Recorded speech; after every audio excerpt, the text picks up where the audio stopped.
High বন্ধুরা, good morning. আমি নবনীতা, আমার ব্লগে তোমাদের সবাইকে স্বাগত।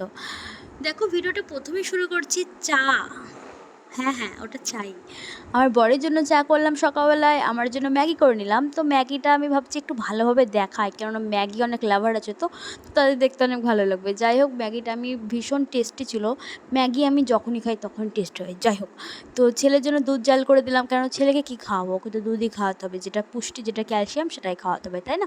তারপরে এই যে একটু নকশামি করছি, দেখো তোমাদের সামনে, ক্যামেরার সামনে এসে। আমি সেরকম ভিডিও দিই না, তো ভাবলাম একটু ভিডিওটা দিই, নিজের ক্লিপও নেওয়া উচিত, তাই না? তো এই যে স্নান করে চললাম, স্নান করে আসলে হবে কি, স্নান করে বেডরুমে ঢুকতে ঢুকতে এই যে ঘেমে স্নান।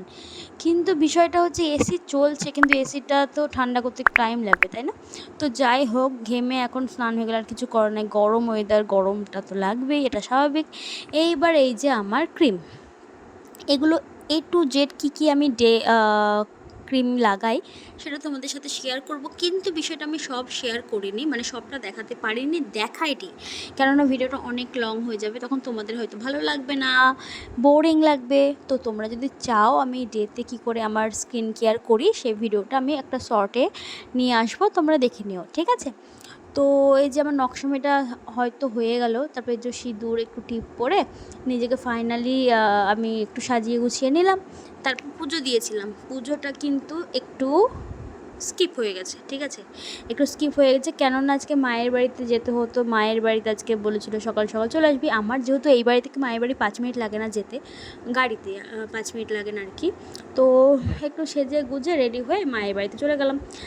মায়ের বাড়িতে এসে দেখছি কি কত কি রান্না, ঠিক আছে? সিম্পলের উপর রান্না ছিল, যেহেতু খুব গরম, খুব গরমে খুব বেশি খাওয়া দাওয়া মানে খুব মুশকিল। যাই হোক, এসে দেখছি দিদি পাস্তা করেছে, তো বললো যে আমার ছেলেকে পাস্তাটা দিতে, ইভেন আমার জন্য ছিল। তো প্রথমেই পাস্তাটা নিয়ে ছেলেকে দিচ্ছি, ও বাবা, ওর আবার বিশাল ব্যাপার, পাস্তা! তাই বলছে বলছে শুধু পাস্তা না, টিভি কী দেখে খাবো, আমি কী দেখে? ছেলেদের যে এত অত্যাচার, টিভি, ফোন। যাই হোক, ওটা আস্তে আস্তে অনেকটা শুধরে নেওয়ার চেষ্টা করছি। তারপর তোমাদেরকে দেখিয়ে দিলাম আলু, আর তার আগে কিন্তু আমি স্কিপ হয়ে গেছিলো একটু, হ্যাঁ। তো আলু দেখিয়ে দিলাম, আলুতে ছিল মাছের মাথা, তারপর ওটা ছিল চাল কুমড়ো, তো এটাই হবে। আর যেই আমি মশলাটা দেখালাম, ওই মশলাটা এখন পেস্ট করে নিয়েছি, ওই যে আদা, কাঁচা লঙ্কা, জিরে, ব্যাস, দ্যাটস ইট। এবার সেটা মশলাটা দিয়ে দিলাম। এবার ওই তো নর্মাল যে মশলাগুলো সেটাই দিতে হবে, লবণ, হলুদ, চিনি, আর কী বা দেয়। যাই হোক, তো ওগুলো দিয়ে আমি ভালো করে তোমাদেরকে দেখাচ্ছি যে আমার মা কত সুন্দরভাবে কষিয়ে কষিয়ে রান্না করছে। বিষয়টা হচ্ছে চাল কুমড়ো হোক বা তোমাদের লাউ, একটু কষিয়ে না রান্না করলে, আর বাঁধাকপি, এগুলো যদি একটু কষিয়ে অনেকক্ষণ টাইম দিয়ে যদি রান্নাটা না করে না, খেতে ততটাও টেস্টি হয় না। টাইম দিবে তো টেস্টি হবে। এই যেখানে দেখো আলু ভাজছে, কিসের জন্য না, তো চিকেনের জন্য আলুটা ভাজলো। এটা মশলার মধ্যে সব কিছু আছে, আদা, লঙ্কা, টমেটো, রসুন, পেঁয়াজ, জিরে, সমস্ত আছে। এই যেখানে দেখো চিকেনের জন্য পেঁয়াজ আর রসুন, কিছু রসুনটা কি শুকিয়ে গেছিলো, ফেলে দেওয়াটা ঠিক হবে না, তো সেই জন্য নর্মালি গোটা গোটা মাংসের মধ্যে দিয়ে দেবে। আর এই যে মাংসটা দেখো মা ম্যারিনেট করে রেখেছে, একটু লবণ, হলুদ, তেল, আর কী দিয়ে, টক দই, কী দিয়ে বা ম্যারিনেট করছে, যাই হোক। তো তেলে মা দিয়ে দিল শুকনো লঙ্কা, তেজপাতা আর পেঁয়াজ। আর সত্যি কথা বলতে গেলে না, অনেকে ভাববে যে এত পেঁয়াজ, তো বিষয়টা চিকেন ছিল 1 কেজির উপরে, তো চিকেন হোক বা যাই হোক, একটু পেঁয়াজটা বেশি করে না দিলে না সেই জিনিসটা অতটা জমে না, ভালো লাগে না। বেশি করে পেঁয়াজ দিয়ে রান্না করে একদিন দেখবে, ভীষণ ভালো লাগে। আর হ্যাঁ, একটা কথা, পেঁয়াজ যদি বেশি দিতে হয় না, সেখানে একটু লঙ্কার পরিমাণটা একটু বেশি দিতে হবে, না তো একটু মিষ্টি মিষ্টি ভাবটা হয়ে যাবে। যাই হোক, তারপর আমার মাংস দিয়ে দিলাম, মাংসতে লবণ, হলুদ, চিনি, একটু চিনি না দিলেও ভালো লাগে না, সব কিছু একটু করে দিতে হয়, চিনিটা একটা স্বাদ, রং, অনেক কিছু চিনির একটা ভারসাম্য থাকে। তো যাই হোক, মশলা যেটা ছিল সমস্ত মশলাটা দিয়ে দিল। তারপর চিকেনটা মা আস্তে আস্তে কষিয়ে নেবে। আর কষাতে কষাতে ওইদিকে কিন্তু আমার পাস্তা খাওয়া কমপ্লিট, ঠিক আছে? পাস্তা খাওয়া কমপ্লিট। তারপর আলু যে ভেজে রেখেছিলো সেটা চিকেনের মধ্যে দিয়ে দিল। চিকেনের মধ্যে দিয়ে এবার চিকেনটা ভালো করে কষাবে, সেজন্য মা একটু ঢাকা দিয়ে দিল। তো ঢাকা দিয়ে দেখো কি সুন্দর টপক টপক করে ফুটছে, কি ভালো লাগছে। আর এদিকে মা কিন্তু ভাত করে নিচ্ছিল, যেটা আমরা খাবো সবাই মিলে, দুপুরের খাওয়া দাওয়া হবে আর কি। তো এইদিকে আরেকটা স্পেশাল জিনিস রান্না হচ্ছিলো, সেটা একটু স্কিপ হয়ে গেছে, তবুও আমি নেওয়ার চেষ্টা করছি। দেখো এখানে রসুন, পেঁয়াজ, লঙ্কা মা ভাজছে তেলে, ঠিক আছে। এই যে এখানে এখানে তোমরা এগুলোকে কী বলো আমি জানি না, পুঁইয়ের ফল কি পুঁই মুচড়ে, যাই হোক। আর ছিল অল্প একটা তেল, একটা ছোট্ট মাছের তেল। আর আমার বাবা তেল বাছতে যদি বসে মানে অর্ধেক জিনিসই ফেলে দেবে, এরকম ব্যাপার, খুব সুন্দর করে বাজবে, যাই হোক। তো সেই তেলটা দিয়েই মা পুঁই মিষ্টিটা ভেজেছিল। আমি খেতে বসে পড়েছি ফাইনালি, দেখো। উফ, এখন আমি এডিটিং করছি, আমার আবার খেতে ইচ্ছে করছে। স্পেশালি এই পুঁইয়ের ফলটা এত টেস্টি হয়েছিল, ও মাই গড, বলার মতো না, মানে অসম্ভব সুন্দর। উফ উফ উফ, যাই হোক, ওটা খাওয়া শেষ শেষ শেষ শেষ করে ফেললাম। এবার আমি চাল কুমড়ো মাছের মাথা দিয়ে যেটা করেছিল সেটা বিভৎস টেস্টি হয়েছিল। মানে এত যদি কষিয়ে কষে রান্না করে, তার মধ্যে রস কস সব ভর্তি, উফ, টইটুম্বুর, হেভি টেস্টি।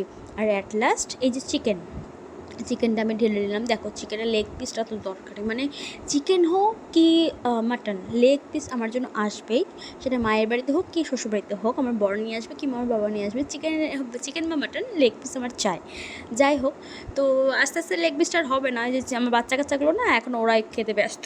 যাই হোক, আমি খাওয়া কমপ্লিট করলাম। এই দিকে দেখো ইভিনিংয়ে বাড়িতে মনে হলো যে একটু কি হবে না, তো কী বলে এগুলোকে, হ্যাঁ মোমো তৈরি হবে। তো মোমো দেখো খুব সুন্দরভাবে তৈরি হচ্ছে, বাড়ির মোমো, কোনো ভেজাল ছাড়া এত সুন্দর টেস্টি হবে। মোমোর পুরের মধ্যে ছিল চিকেন, আরও চিকেন, বাঁধাকপি, আলু সব কিছু দিয়ে একটা ভালো করে পুরটা তৈরি করা হয়েছিলো। এই যে দিদি এটা হাতে করে সুন্দর করে মোমোটা তৈরি করছে, দেখো, ঠিক আছে। তো মোমোটা ভীষণভাবে তৈরি করছে, আর মোমোটা সত্যি এত টেস্টি হয়েছিল বলে বোঝানোর মতো না। আমি খাওয়ার আগে পর্যন্ত না আমি স্কিপ করে গেছি, ভিডিও নিতে পারিনি। এক কামড় খাওয়ার পরে মনে পড়লো এই ভিডিওটা তো নিতে হবে। আর এই যে ওস্তাদ, আমার ছেলে, দেখো কত সুন্দর ও মোমো তৈরি করবে, বাপ রে, গোটা গায়ে হাতে পায়ে ময়দা টয়দা ছিটিয়ে কী অবস্থা। বলছে মা আমিও একটা মোমো তৈরি করবো, ছোট্ট মোমো। এই যে আমার ছেলে, ছোট্ট মোমোটা আমার ছেলে তৈরি করেছে, কত সুন্দর দেখছো, দেখো। তো আমরা বললাম বাবা তোমার মোমোটা আমরা খুব সুন্দর করে তোমাকে রান্না করে দিয়ে দেবো, তুমি খাবা, হ্যাঁ। বলছি হ্যাঁ মা আমি এই মোমোটাই খাবো। যাই হোক, দেখো এখানে মোমো কিন্তু আমরা ভাপাতে বসিয়ে দিয়েছি। এই ভাপানোর এই যে থালের মতো যেটা দেখছো, যাই হোক, ওটা ভীষণ সুন্দর, খুব ভালো কাজ করে। তোমরা কিন্তু নিয়ে নিতে পারো মিশো থেকে, মিশো হোক বা ফ্লিপকার্ট হোক, যেখানে হোক পাবে, ভীষণ ভালো। শুধু মোমোর জন্য না, অনেক কিছুতে কাজে লাগে। যাই হোক, এই যে তারপর আর ওই ভাপানোর মেশিনটা খুব অল্প জিনিসেই কাজে হবে। আর বেশি যদি মোমো আর টাইম কম যে একসাথে করতে হবে, তখন কিন্তু তোমাদের আমার মনে হয় ফুটো ফুটো থালাগুলোই বেস্ট অপশান। তো দিদি সমস্ত মোমো একবার দিয়ে দিল, নিচে কিন্তু ভাপাতে অলরেডি জল দিয়ে দিয়েছে। এবার এটা ঢেকে দেবে, ঢেকে দিয়ে যে হয়ে গেছে, এবার তোলার পালা, ঠিক আছে। সমস্ত দিদি আস্তে আস্তে এক এক করে তুলে নিচ্ছে, আরও কিছু বাকি আছে, সেগুলো কমপ্লিট হবে। তো সব আমাদের কমপ্লিট হয়ে গেছে। তারপর না আমি খেতে শুরু করেছি, আমি ভুলেই গেছিলাম। যাই হোক, এই যে লাস্ট ক্লিপ।